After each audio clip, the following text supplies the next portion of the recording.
Parlement arabe, l'Algérie se distingue une fois encore par son hostilité pathétique envers le Maroc.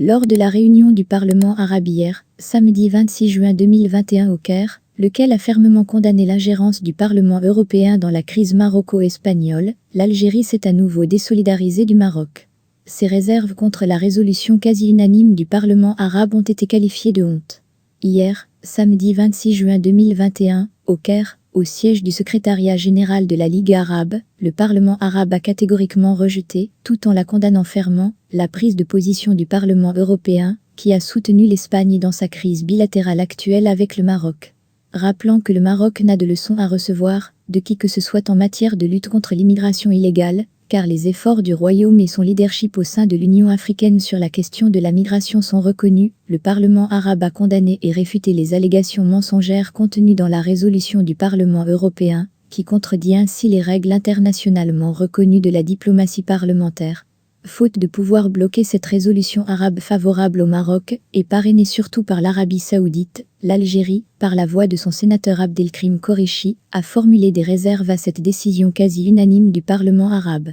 Selon l'agence de presse officielle algérienne, lors de sa participation à une réunion d'urgence du Parlement arabe consacrée au sujet de l'immigration clandestine en réponse au communiqué émis par le Parlement européen concernant son différend entre le Maroc et l'Espagne, le Conseil de la Nation a émis des réserves sur des paragraphes du projet de résolution concernant le différend maroco-espagnol. Et d'ajouter en guise de justification à ces réserves que le Conseil de la Nation a souligné la nécessité de mettre les institutions d'action arabe commune à l'écart des questions qui peuvent être résolues dans un cadre bilatéral et de promouvoir le rôle du Parlement arabe dans la défense des questions et espoirs arabes. En d'autres termes, ce bafouillage incompréhensible est une façon de signifier que l'Algérie ne condamne pas l'immixtion du Parlement européen dans la crise maroco-espagnole, mais qu'elle est plutôt solidaire de l'Espagne dans son conflit avec le Maroc. Cette position algérienne a outré les parlementaires arabes. Ces derniers ont clairement exprimé leur colère à travers l'intervention du représentant de la Jordanie, le député indépendant Khalil Attia, qui a vertement critiqué l'aveuglement du sénateur algérien.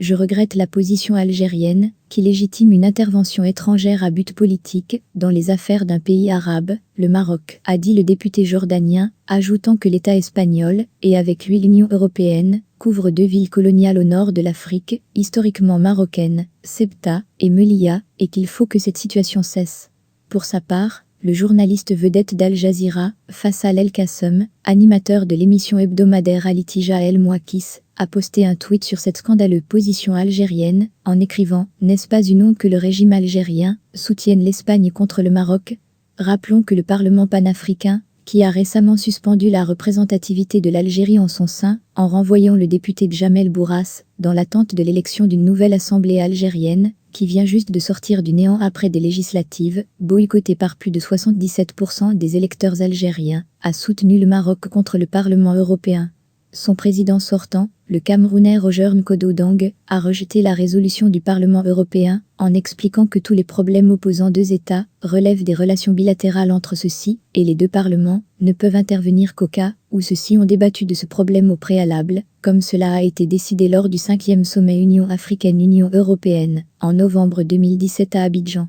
En étant donc l'unique pays à émettre des réserves sur la résolution du Parlement arabe qui soutient le Maroc, l'Algérie tente ainsi de faire d'une pierre deux coups. D'une part, l'occasion lui est donnée d'exprimer et d'afficher gratuitement sa haine pathétique à l'égard de son voisin marocain. D'autre part, elle tente d'exploiter ce conflit bilatéral, non pour soutenir l'Espagne contre le Maroc, mais pour faire les yeux de Chimène au Parlement européen, habitué, à chacune de ses dernières sessions, à condamner nommément le régime algérien pour ses violations flagrantes et répétitives des droits de l'homme. La posture indigne de l'Algérie au Parlement arabe a surtout le mérite d'exhiber à l'ensemble des populations des pays arabes la haine maladive que nourrit la junte algérienne à l'égard du Royaume du Maroc. Cet élan de haine n'a en rien édulcoré la teneur de la solidarité unanime du Parlement arabe. Il a juste rendu publique l'hostilité obsessionnelle du pouvoir algérien à l'égard du peuple marocain.